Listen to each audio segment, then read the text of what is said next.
Hey there guys, in today's video I'm going to show you the latest upgrade I've made to my long-running Sunken Greenhouse project, to which many greenhouse experts over the years have widely acclaimed that it has a future so bright it's got to wear shades.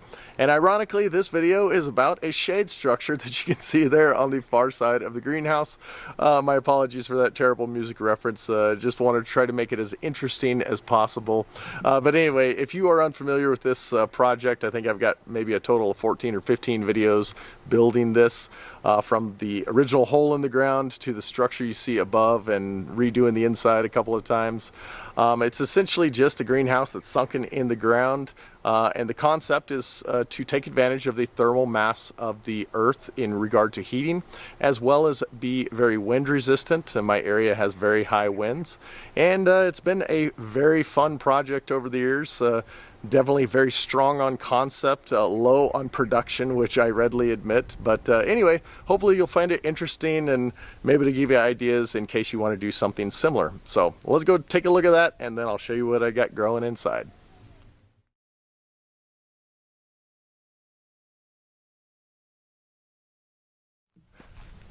Well, now that we're on the other side of the greenhouse, you can get a better look at the shade structure as well as the track that it runs along.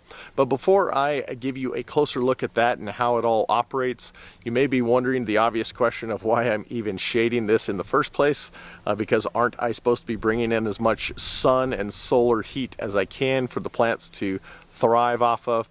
Well, the quick answer is yes, that is the general principle. And in the middle of the winter, this is completely off of the greenhouse. But in my location in Arizona, obviously we are much warmer than most areas of the country or world. And while a greenhouse without a shade cover might work great in Michigan or up in Canada or something like that, here to help me get a little more additional growing season during the transition times, like right now it's the first week of April, so it's starting to get warm, although it's probably in the 60s right now. It allows me to use this longer into the spring and earlier into the fall. And that is why I'm even shading this. Now, as to the details of this shade structure and the track, I'll show you some clips while I kind of talk about this. But essentially the shade structure is just an 8 by 8.5 foot wood frame that I stretched just regular old big box store shade cloth over. And that is mounted to a steel frame that I welded together with the long pieces that go from the peak of the roof down to the eaves are 1.5 by 4 inch pieces of steel tubing, and then the cross members are 1 by 1.5 rectangle tubing. And you may be wondering why I chose those. Well, I just used them because that's what I was able to get in the scrap room at the time, and I like to use scraps. So there is no real design specification for that, just enough for it to be able to span the distance of the southern exposure of this greenhouse and allow me to be able to mount that shade fabric to. And then the track down there is 2 inch by 2 inch by 1/4 inch thick aluminum angle. Again, I chose that because it's what I got in the industrial metal supply scrap room. And then I just poured some concrete footers, used some scrap steel angle to make little vertical posts, and just mounted it perfectly level. I'll show you some clips of that now. And then as far as the function of it, it is on rollers. So on the top side or the peak of the roof, I just have it with some rubber little caster wheels that I got from Harbor Freight, and it simply just rests against the ridge cap and rolls along that.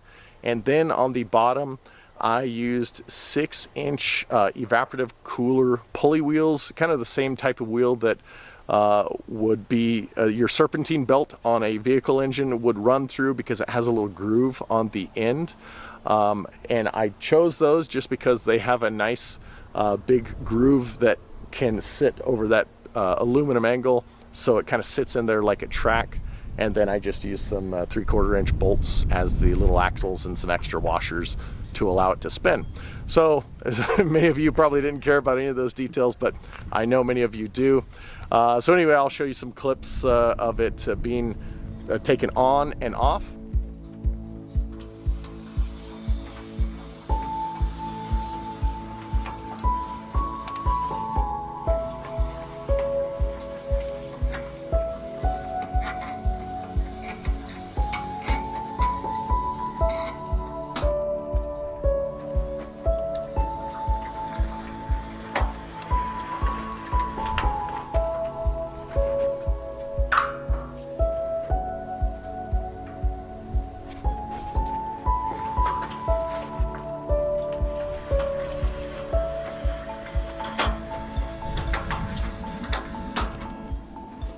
that probably leads me to another question that I think some of you may have, is why I don't have the track going the entire length of the greenhouse.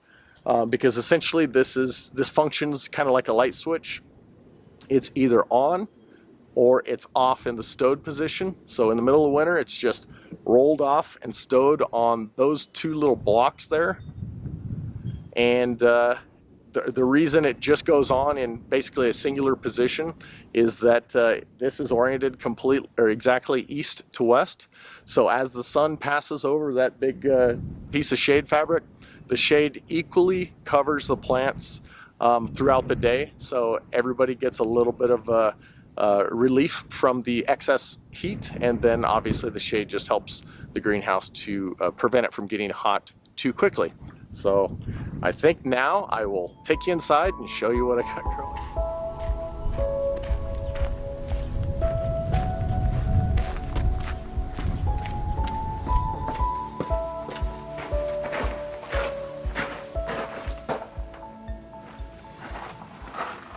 All right, well, now that we're in the greenhouse, I think what I'll do is grab the camera and just give you a little walkthrough tour of what I've got growing in here. Some of the things that have benefited from the added shade to extend my growing season, and hopefully you'll enjoy. Also, please remember this is really a work in progress. I never have claimed that this greenhouse is in the perfect functional productive state, as this was highly based on the concept, which is very strong, but my production's always been iffy at best. That's because I guess I'm probably more of a builder than I am a gardener, but nonetheless, I love this greenhouse, and hopefully you will enjoy seeing what I got going on in here, and then I'll leave you with some closing comments.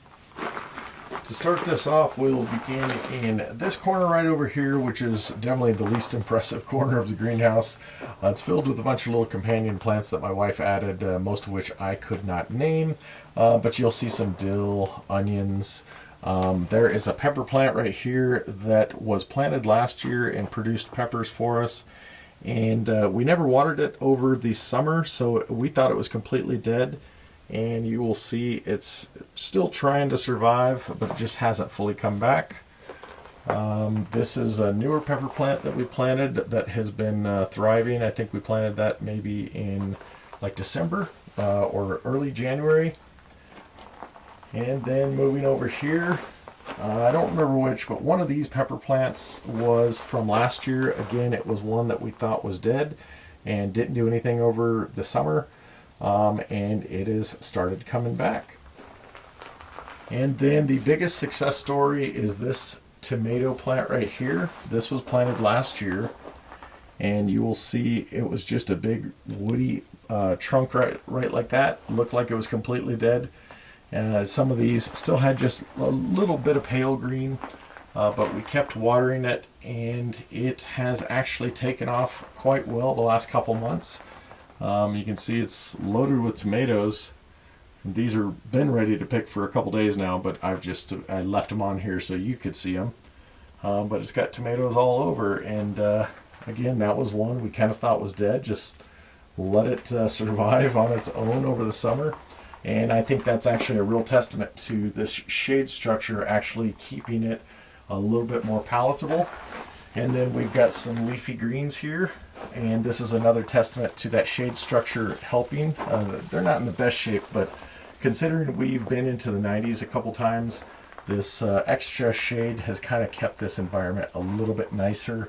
You'll see some snow peas back there that are doing quite well, some other little tomatoes, and then some peppers that are doing really, really well. And then these are just some potted peppers that will go into the main larger garden. And then some more companion plants, flowers, tomatoes there in the background. These are all grown in concrete tubs that I just added some wood on to make the soil depth a little bit more. Peppers. Oh, that one's got quite a bit. Here's a tomato. I just threw an old piece of goat fencing just to let it grow up on, and we're just going to see how long it's going to survive here in the greenhouse. And again, most of these tomatoes you can keep, you know, they're not necessarily just an annual. They'll last for years if you allow them to. And then over here, there's another little pepper. This one we actually bought from Home Depot as like one of those little pots. And it's already produced a couple peppers, but they're little miniature ones. And that is pretty much it.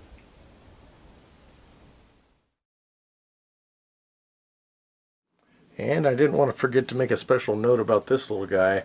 When we were planting the tomatoes in our tubs, one of the seeds must have fallen out on this little metal right here and gotten in this little drainage trough, which is only about an inch deep and has already grown over a foot tall.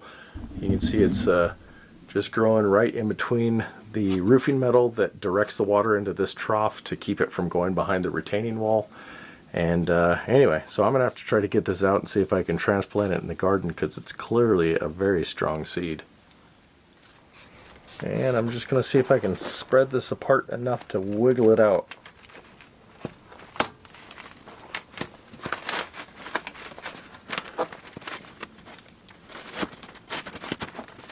Well, that is in there pretty good.